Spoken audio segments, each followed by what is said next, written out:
Hello, dear colleagues. My name is Ksenia Davıdova, and now I would like to present to you my project about flexible ion selective electrodes for healthcare diagnostics. To begin with, I will tell you about trends in chemistry and soft robotics. On this slide, you can see the article that we were inspired by, here made in the design of the deep sea snowfish, and under there soft robot for deep sea research. It was developed with onboard power control and operation, and it also protected from pressure by integrating electronics into silicon matrix. This article highlights the potential of developing lightweight and soft devices to use in extreme conditions. Here, it is reported about the autonomous operation of a soft robot consisting exclusively of soft materials. In this research, we can see how happened the realization of the movements in the individual parts of a soft robot, which are chemical actuators. Inspired by the idea of these articles, we set an aim to create wearable and soft devices based on approach from flexible electronics and soft robotics. This allows you to achieve portability, flexibility, and ease of use. In analytical chemistry, we usually work with ion selective electrodes based on glass. But if we are talking about health care diagnostics, then we need wearable and adapted devices for people who don't have a special experience with analytical tools. So what is our approach to medical diagnostics? We suggested to use ion selective electrodes based on silicon with gallium-indium channels. Above the gallium-indium channels, there are two wells filled with silver nitrate for the deposition of silver on the surface of gallium-indium. Then the agar matrix with the extraction of silver chloride, with the extraction of 1 molar potassium chloride to form a layer of silver chloride at the interface of silver hydrogel phases. And in the end, we have an ion selective membrane, and we applied this to one of the holes that will be responsible for ion detection. We carried out measurements in calibration solutions, and from 1 molar to 10 in power of -4. And the measurements showed linear dependence that can be seen on the graph of dependence of the potential on the concentration. And it correlates with the next equation presented above of our linear dependence is 29.6 millivolts. Next. In conclusion, I will tell you about results of our research. We have achieved high selectivity of electrodes to calcium ions in calibration solutions imitated human sweat.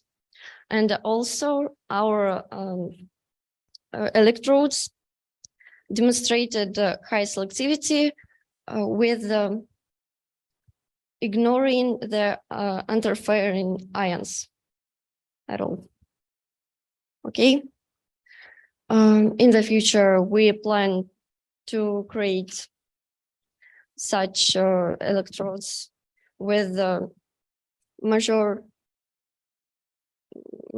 measurements to different ions with similar atomic radius. That's all what I wanted to say. Thank you for your attention. Thank you, Ksenia. The question is, what were your skills? Did you form like the 3D printer in all forms? You work with making the form, or what was your contribution to the project? In this project, I learned very much new information. For example, we did forms to these electrodes by 3D printer. That you are able to create a 3D form, you are able to print, you are able to yes, to work with silicon. Yes, so we learn to create silicon forms, and that's and the graphic which you show, what was the composition of the membrane for calcium? Okay, we saw some project with a carbon fibers.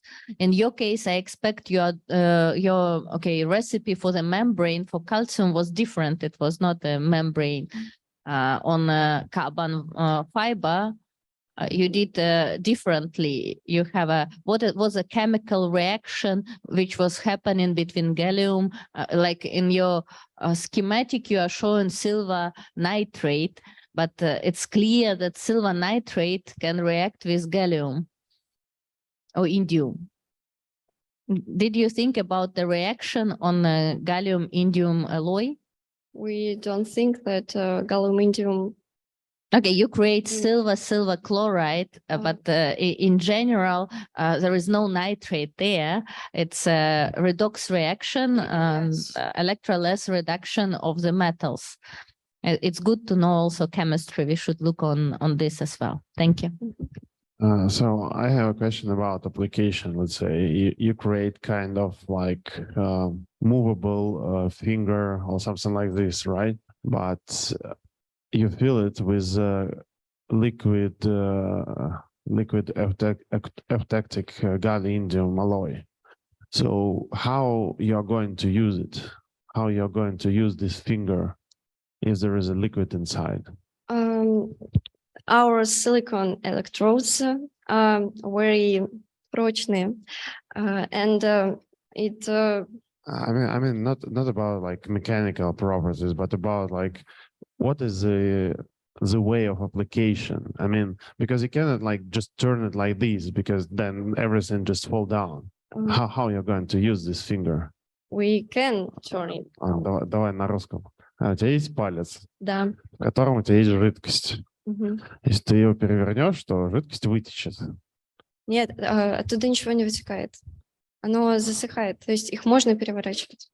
Вот так поясни, пожалуйста, как ты планируешь вот этот вот палец использовать. То есть он гибкий для чего-то, да? То есть он должен что-то, не знаю, хватать, на что-то налипать, там еще что-то. Он гибкий для интегрирования в одежду, например, для спортсменов. То есть он для этого сделан гибким. Наверное, в одежду ты не палец хочешь интегрировать, а какой-то более маленький, небольшой совершенно. Ну, то есть дизайн должен быть другим, если хочешь в одежду. Вот просто непонятен способ применения последующей вот этой всей конструкции. Ну, то есть у вас был какой-то вариант этого применения, правильно? Вот поясни, пожалуйста, как это интегрировать в одежду и как это вообще выводить на какой-то рынок и тому подобное. То есть, ну, мы пока проводим исследования о том, может ли это вообще работать как селективный электрод. То есть мы изучили литературу, и у нас вывелась методика новая, как сделать селективные электроды на основе силикона. Okay. Я думаю, этому найдется применение в будущем. Okay, then the second question. The second question is about there was a scheme somewhere where you have silver nitrate. Can you explain why it's a silver nitrate? Is it liquid or is it some crystals of silver nitrate, and what is the role of this silver nitrate? Silver nitrate. Yeah, you have somewhere these on the slide. Yeah, this one, yes. So you have KCl in agarose and then silver nitrate. Can you explain this? Silver nitrate is used for forming and silver chloride. Okay, but why it's depicted here as a nitrate, not as a chlorine? So what is the reason why you draw it like this? That's because we need argentum and we need fluor to redox reaction. I have some question for this one, maybe for your help. Could you explain me how working is silver reference electrode, silver chlorine electrode? How it's working? Можно отвечу на русском? Можно? Дело в том, что у нас референс и воркер электрод отличаются только селективной мембраной. Но вот тот же хлорид серебра, он все еще есть в референсе. И внутри этого электрода, получается, помещен, ну, если так грубо говорить, другой электрод, который при протекании окислительно-восстановительной реакции там смещается. Там нет окислительно-восстановительной реакции у вас. Это хлор-серебряный электрод, это электроды второго рода. Давайте, как устроен классический хлор-серебряный электрод? Можете нарисовать сзади доска? Углеродного волокна вы имеете в виду? Нет, классический хлор-серебряный на основе на основе хлор-серебряной проволоки. Можете нарисовать на доске. Классический хлор-серебряный электрод. Как он устроен? Классический хлор-серебряный электрод. Да. Я занималась селективными электродами на основе углеродного волокна, то есть я знаю, что... Не, вы углеродные рисуете волокно. Да, я понимаю, но я Просто не видела. Когда вы разрабатываете электроды, вы их разрабатываете на основе чего-то. То есть есть классика, хлор-серебряный электрод, который дальше модифицируется и делается гибким на основе вот этого карбонатного волокна. Но мы разрабатывали, как раз не углубляясь в классику, мы пытались разрабатывать эти электроды на основе литературных обзоров, то есть статей с какими-то новыми. Хорошо, но электродами. как классический электрод работает? Здесь ваш электрод работает точно так же. Механизм-то одинаковый. Ну, ионофор, он, получается, цепляет ионы, которые связываются с... Ну, катионы связываются с анионами, и из-за смещения баланса получается так, что ну, потенциал, химический потенциал, который мы мерили, он как раз показывает вот это вот смещение, которое происходит там. Куда переходят какие ионы? Ну, ладно, нарисуйте ваш классический электрод и расскажите, как он работает. Нарисуйте ваш электрод. Не прошу хлор-серебряный. Хорошо. Ваш. Здесь галлий-индий, здесь галлий-индий, нитрат серебра, калий-хлор и мембрана в воркере, в референсе нет. Дальше мы смачиваем, получается, кусочек тряпочки, кладем ее на вот эти наши holes.